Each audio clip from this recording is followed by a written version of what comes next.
繼續啦，我哋訪問我個朋友阿 Joyce 啦，就上次講咗啦，佢就買咗泰國嘅第一層嗰個condominium 啦，叫做 Park West 嘅。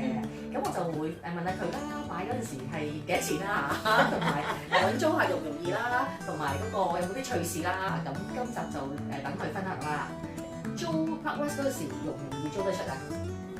都容易嘅，咁啊，我係18年4月嗰陣時買，咁整完都5月㗎啦，咁我6月頭就租得出嘅，就係租咗俾一個本地嘅泰國嘅女仔啦。咁你買嗰時幾多錢，同埋你租俾佢有幾多錢嘅？我買嗰時18年咧，現樓啦，我就係買420萬泰幣，租金咧就係15,500泰幣。咁都好快脆喎，嗰個租客就好快就 confirm 租咗單位啦。即係都係泰國人係接受到嘅水平嚟喎，呢個係即個租金。佢租咗幾耐？成件事係點㗎？通常咧就係1年約嘅，一般都係。咁但係咧嗰個人咧，佢就應該住咗半年就走咗啦。個租約本身咧，泰國咧就係佢哋都要俾2個月嘅 security deposit 嘅。咁因為佢住咗半年就走咗啦，咁啊冇履行佢合約啦，咁所以咧同埋佢係個 agent 幫我收翻間屋睇嗰時係有啲混亂嘅間屋嘅。係點啊？咁點算啊？都冇嘅，就揾 agent 幫我去揾人再清潔啦。係啦，即係佢又未至於話燒咗你間屋咁樣嘅，咁但係就即係鬧啲啦，係啦，啲嘢亂劈，佢有好多嘢都剩翻喺度，即係唔抌啊，又唔攞走。嗱，家私就係我嘅，咁同埋當初佢要求，其實呢啲屋苑咧一般咧設施好好嘅，佢有一個laundry 嘅地方俾人去洗衫嘅，咁但係一般租客都會想有埋洗衣機喺自己嘅單位，咁嗰時我係買咗個洗衣機俾佢嘅，即係所以電器家私啊嗰啲都係我㗎啦。咁其餘一啲濕濕星星嘅嘢，佢有啲風筒啊、梳啊、洗頭水啊，嗰啲就劈晒喺度咁樣啦。係騎樓啊，有少少污糟咁樣啦。咁我就揾人再清潔過，即係佢就 forfeit 咗嗰2個月嘅 security deposit 啦。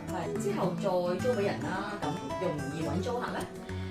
都容易嘅，因為啱啱即係上集都有講啦，個區咧其實有國際學校㗎嘛，咁跟住之後嗰個租客咧就係一個好年輕嘅美國籍嘅女仔嚟嘅，佢就係喺附近國際學校嘅英文老師嚟嘅。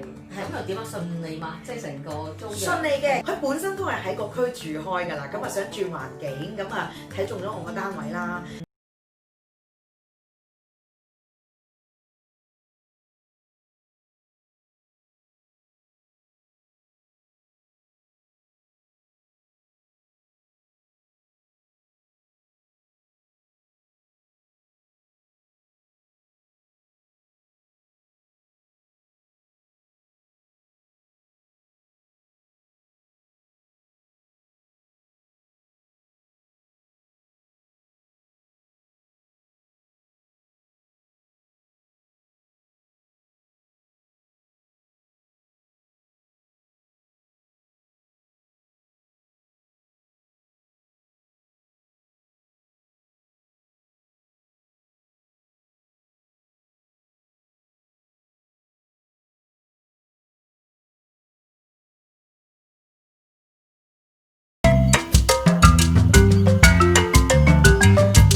隨時嘅喎，咁下次再見啦，拜拜。